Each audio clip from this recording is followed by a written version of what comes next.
আচ্ছা আসেন তাইলে এখানে আমরা একটু দেখি যে ইউটিউব এসইও বা ইউটিউব ভিডিও এসইও নিয়ে কেমন মার্কেট প্লেসে সার্ভিস আছে। এখানে fiverr.com লিখে সার্চ করি আমরা।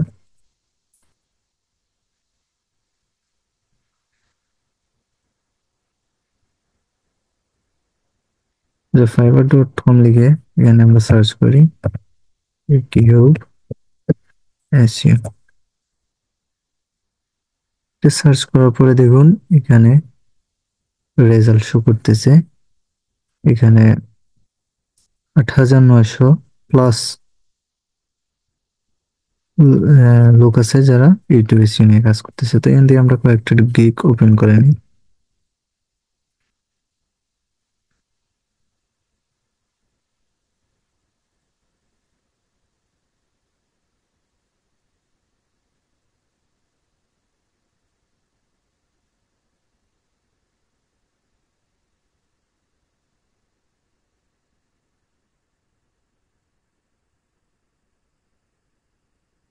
তো এখান থেকে আমরা 8টার মতো গিগ ওপেন করে নিছি।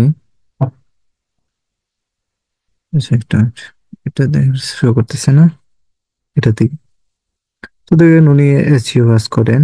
উনি 3টা ভিডিও, একদম video SEO title description hashtag tags video thumbnails এগুলো সবকিছু নিয়ে উনি আহ, 3টা ভিডিওর জন্য $15 নিচ্ছেন। তারপর যিনি আছেন দেখি একটু ওনার কি অবস্থা। উনিও আসলে ইউটিউব এসইও নিয়ে কাজ করেন। আচ্ছা দেখি, ইউটিউব এসইও নিয়ে কাজ করেন। ওনার একটা ভিডিওর জন্য উনি $20 করে নিচ্ছেন। একটা ভিডিও পরে দিই ওনার 7টা ভিডিওর জন্য $95 অ্যান্ড 15 ভিডিওর জন্য উনি 170। তো একবার চিন্তা করে দেখেন উনি 17টা ভিডিওর জন্য $170 নিচ্ছেন। তারপর যিনি আসছেন উনি ইউটিউব এসইও করে থাকেন। তো উনি 3টা ভিডিওর জন্য $70 নিচ্ছেন। তারপর যে আছে, তো দেখুন এখানে 3টা কাজ রানিং আছে। এখনো 3টা কাজ ওনার হাতে আছে।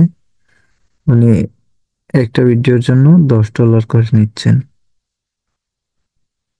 আরেকজনের দিকে ওনার দেখুন 2টা কাজ রানিং আছে। ওনার 2টা কাজ রানিং আছে।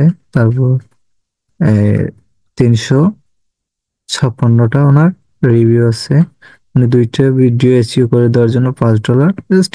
এটা একটা সিম্পল হিসাবে মনে হচ্ছে দিয়েছেন।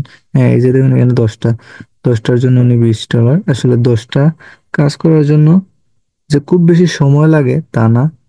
সঠিক, যদি আপনি সঠিকভাবে কাজটা করতে পারেন, এটা 2 ঘন্টার মধ্যে আপনি 10টা ভিডিও করে ফেলতে পারবেন, কোনো বিষয় না। তারপর এখানে 25টা ভিডিও, 25টা ভিডিওর জন্য উনি $45 নিচ্ছেন। তারপর যে আছে উনি একটা ভিডিওর জন্য $25 করে নিচ্ছেন। ওনার দেখুন একবার দেখেন, ওনার অলরেডি 4,189টা রিভিউ প্লাস 18টা ওয়ার্ডার রানিং। একবার চিন্তা করে দেখেন ওনার 18টা উনি আহ, একবার চিন্তা করে দেখেন যে উনি যদি একটা ভিডিওর জন্য $25 করে নেন তাহলে মানে উনি কতগুলা কাজ করছে। তারপরে উনি 6টা ভিডিওর জন্য উনি 125, 195, এটা 10টা ভিডিও। তারপরে দেখি একটু, উনি যে আছে ওনার একটা অর্ডার রানিং আছে। উনি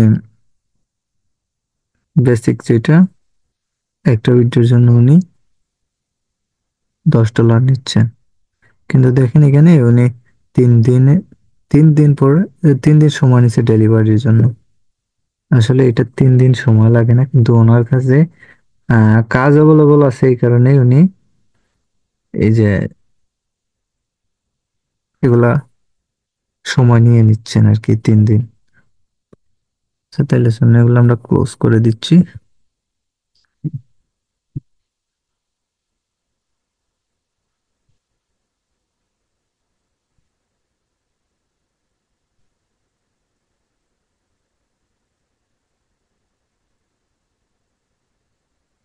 তারপর যে স্টেপটা আছে এখানে, how to create a YouTube channel and setting. তো আমরা এখন একটা ইউটিউব চ্যানেল ক্রিয়েট করব। আপনারা বলতে পারেন আমরা এসইও শিখতে আসছি, আমরা এখানে ক্রিয়েট করা শিখবো। আসলে আপনাদের আগে তো ক্রিয়েট করা শিখতে হবে আগে, নিজেদের গুলা করে তারপরে আপনারা অন্যের কাজ ধরবেন, তাই না? তো আমরা দেখি একটা নতুন চ্যানেল ক্রিয়েট করি। যে আমরা এখানে আসলাম, আসার পর আমরা এই যে এখানে আমাদের প্রোফাইল আইকনটাতে ক্লিক করলাম। করার পর দেখেন এখানে লেখা আসতেছে ক্রিয়েট এ চ্যানেল। মানে আমাদের চ্যানেল নাই, আপনারা চেক করে নিবেন যে আপনাদের আগে কোনো চ্যানেল ক্রিয়েট করা আছে কিনা। তো এখানে আমাদের যেহেতু একটা চ্যানেল ক্রিয়েট করে নেই, আমরা জাস্ট এখানে ক্লিক করে দিব। দেখুন এখানে ক্লিক করার সাথে সাথে কিন্তু আমাদের একটা নতুন চ্যানেল ক্রিয়েটের জন্য আহ, সবকিছু সিলেক্ট করতে আসছে, যেমন নাম এখানে সিলেক্ট করতে আসছে, তারপর হ্যান্ডেল সিলেক্ট করে দিতে হবে। তো আমরা এখান থেকে একটা নাম দিয়ে দিব। কি দেওয়া যায় নাম?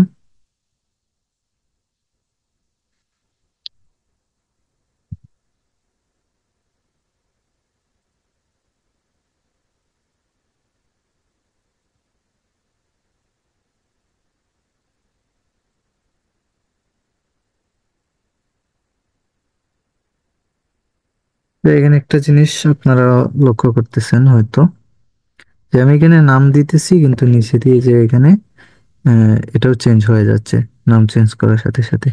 তো এটা যেটা আছে আমরা সেটা রাখবো না, আমরা এগুলা কেটে দিই। দেখি এখানে এটা অ্যাভেলেবল নেয় কিনা, কিন্তু না, দেখুন এখানে এটা অ্যাভেলেবল নিচ্ছে না। এটার পেছনে আমরা আহ একটা সংখ্যা এড করে দিয়ে দেখি, এটা অ্যাভেলেবল না, আর একটা সংখ্যা এড করে দিই, এটা অ্যাভেলেবল না। আচ্ছা, এটা দেখি, এটা অ্যাভেলেবল না, এটা দেখি।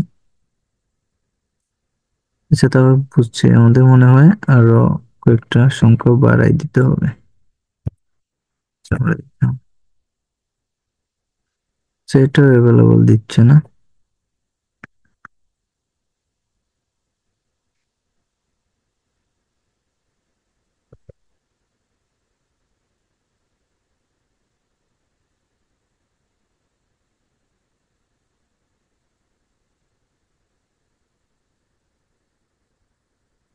মানে কোনো নামটা অ্যাভেলেবল নিচ্ছে না। হুম।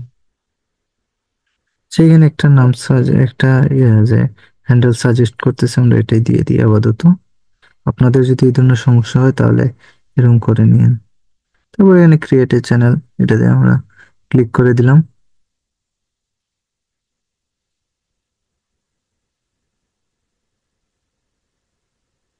তারপরে দেখুন এখানে একটা সম্পূর্ণ একটা চ্যানেল ক্রিয়েট হয়ে গেছে। ঠিক আছে, এখানে একটা একটা চ্যানেল ক্রিয়েট হয়ে গেছে, এটা আপনার চ্যানেল হয়ে যাবে। তো এখান থেকে আমরা ইউটিউবের লোগোটা যে আছে লোগোটাতে ক্লিক করে দিলাম। তারপর আবার আমরা এখান থেকে এই ফাইল আইকনটাতে ক্লিক করে দিলাম। এখান থেকে আমরা এই যে ইউটিউব স্টুডিও এটাতে ক্লিক করে দিব।